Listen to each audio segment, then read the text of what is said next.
আজকে আমি আপনাদের সামনে একটি বিষয় শেয়ার করতে চাচ্ছি, যেটা এখন ফেসবুক অঙ্গনে সবচাইতে বেশি আলোচনা সমালোচনা হচ্ছে। সেটা হলো আমিরে জামাতের ক্ষমা করা এটা মহৎ কাজ। পৃথিবীর ইতিহাসে শুরু থেকেই এখন পর্যন্ত যারা ক্ষমা করেছেন সবাই ক্ষমাকারীর প্রশংসা করেছে। তাহলে ক্ষমা ঘোষণা করার কারণে প্রশংসা না করে সমালোচনা কেন হচ্ছে? এটা একটু পর্যালোচনা করা প্রয়োজন।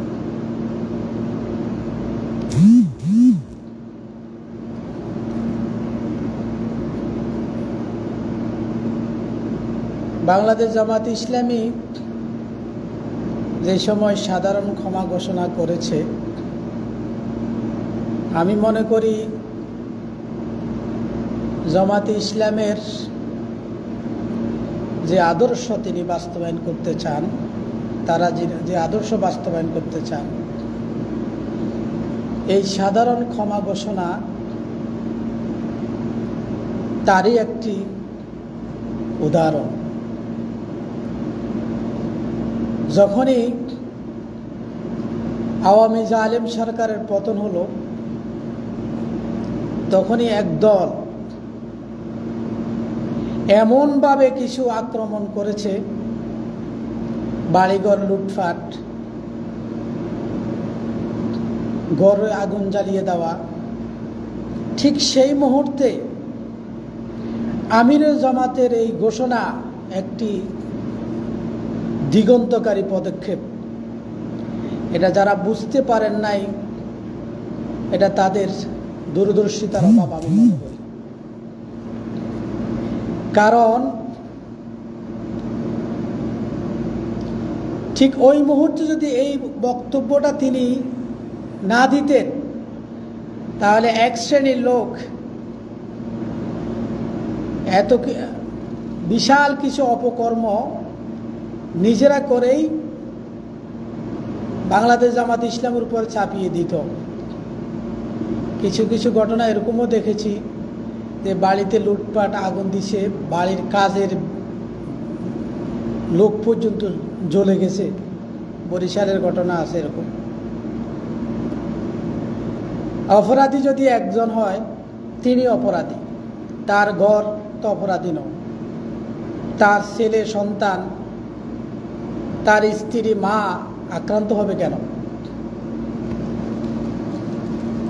এই অপরাধীদেরকে তার অপরাধের শাস্তি তো দিবে আইন। আইনিভাবে মোকাবেলা করুন, যদি অপরাধ সাব্যস্ত হয় শাস্তি পাবে। কিন্তু আইন হাতে তুলে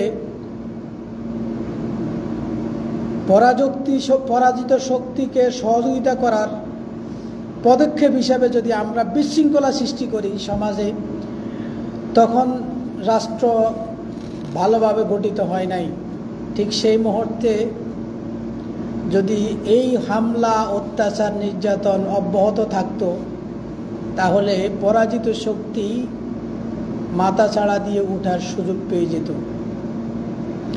জামাত ইসলাম সাধারণ ঘোষণা করার কারণেই, বিএনপির সর্বোচ্চ নেতৃত্ব থেকে এই হামলার বিরুদ্ধে অবস্থান নেওয়ার কারণেই বাংলাদেশে কঠিন পরিস্থিতি মোকাবেলা হয়েছে। আলহামদুলিল্লাহ, যেভাবে জুলুম, নির্যাতন, ভাঙচুর, সরকার সম্পদের হানি হওয়ার কথা ছিল, সেটা হয় নাই এই মাত্র ছোট্ট একটি ঘোষণার কারণে। যারা বলে তিনি ক্ষমা করার কে, আমি তাদেরকে বলবো আপনার কথা রাইট, তিনি ক্ষমা করার কেউ না। কিন্তু বাংলাদেশ জামাত ইসলামের নেতৃত্ব দেয় হিসেবে তিনি দলীয়ভাবে ক্ষমা ঘোষণা করতে পারেন। কিন্তু যারা ভিকটিম, যদি কারো স্বামী মারা যায়, সেই স্ত্রী মামলা করবে। যদি কোনো ব্যক্তির উপর হামলা হয়, সেই ব্যক্তি মামলা করবে, মামলা অনুযায়ী যার যে অপরাধ, সে অপরাধ অনুযায়ী শাস্তি হবে। আমির জামাত তো বলেইছেন যে যদি কোনো ব্যক্তি উদ্যোগে কোনো অপরাধীর বিরুদ্ধে আইনের আশ্রয় নেয়, সংগঠন তাকে সর্বোচ্চ সহযোগিতা করবে। এইটুকু বলার পরও যারা সমালোচনা করেন, তারা আসলে সমালোচনা নয়, তাদের কিছু উদ্দেশ্য আছে এখানে। তারা চেয়েছিল বাংলাদেশ জামাত ইসলামী আওয়ামী লীগের সাথে হিংস্র আচরণ করবে, মাঝখানে তারা কিছু সুযোগ সুবিধা গ্রহণ করবে, জামাতের বিরুদ্ধে অপপ্রচার চালিয়ে তাদের সাংগঠনিক শক্তি বাড়াবে। কিন্তু জামাতের দূরদর্শিতার কারণেই সেটা পারে নাই, বিদায় তারাই সমালোচনা করছে। আমরা ইসলামী সংগঠন করি, কোরআন এবং হাদিসের আলোকেই প্রত্যেকটা পদক্ষেপ নেওয়া উচিত। এটাই বাংলাদেশ জামাত ইসলামের আদর্শ। আল্লাহ রাব্বুল আলামিন কোরআনে বলেছেন, সূরা আরাফের 199 নম্বর আয়াত, খুজিল আফওয়া ওয়া আমুর বিল উরফি ওয়া আ'রিদ আনিল জাহিলিন। আল্লাহ রাব্বুল আলামিন বলছেন, তোমরা ক্ষমাশীলতার নীতি অবলম্বন করো।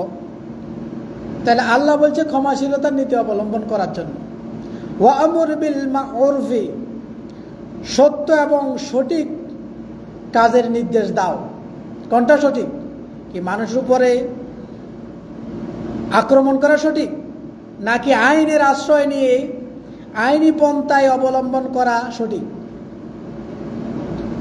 ওয়া আ'রিদ আনিল জাহিলিন, আল্লাহ রাব্বুল আলামিন শেষের শব্দে বলছে যে জাহেলদের তোমরা এড়িয়ে চলো। আমি মনে করি কোরআনের এই ছোট্ট আয়াতটিতেই বর্তমান সমালোচনাকারীদের জন্য সমস্ত উত্তর নিহিত আছে। আল্লাহ রাব্বুল আলামিন বলছেন ক্ষমার নীতি অবলম্বন করো, সেটাই অবলম্বন করেছে কোরআনের বক্তব্য। দ্বিতীয় নম্বর হচ্ছে ওয়া আমুর বিল উরফ, সত্য সঠিক কাজের নির্দেশ দাও।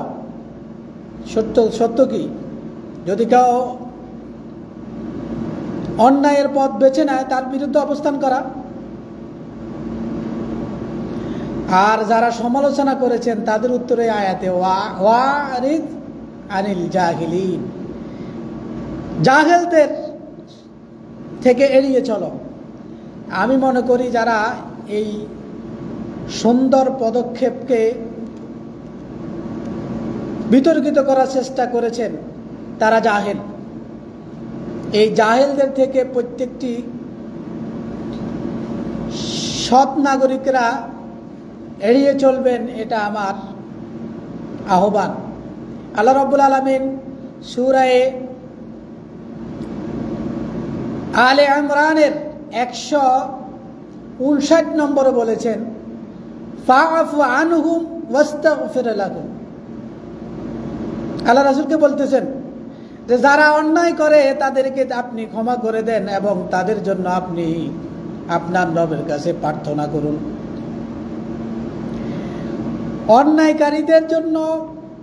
অন্যায়কারীদেরকে মাফ করতে বলছে এবং আল্লাহর কাছে তাদের জন্য ক্ষমা প্রার্থনা করার জন্য আল্লাহ বলছেন।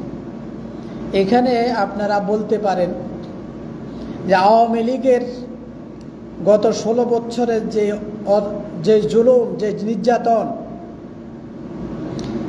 এটা কোনোভাবে মেনে নেওয়া যায় না। ঠিক কথা বলছেন, এই জুলুমের বিরুদ্ধে অবস্থান নিতেই হবে, না হলে এই জুলুম বারবার পুনরাবৃত্তি হবে। কিন্তু আইনি প্রক্রিয়ায়, সঠিক নিয়মে, সঠিক পদ্ধতিতে আমরা এমন কোনো কাজ করব না যেই কাজের কারণে আমার আদর্শ ক্ষতিগ্রস্ত হয়, আমার সংগঠন ক্ষতিগ্রস্ত হয়, আমার সামনে আমার বিরুদ্ধে যারা আছে, আমার শত্রুদের কোনো উদাহরণ সৃষ্টি না হয়, এরকম কোনো কাজ আমরা যেন না করি। আল্লাহ পাক আমাদেরকে সঠিক পথ অবলম্বন করে ইসলামী আদর্শকে বাস্তবায়ন করার জন্য সর্বোচ্চ ত্যাগ করার তৌফিক দান করুন। আমরা এই মুহূর্তে কোরআনকে বিজয় করার জন্য, কোরআনকে ক্ষমতায় বসানোর জন্য সবাই সবার অবস্থান থেকে সর্বোচ্চ ত্যাগ করে বাংলাদেশ জামাত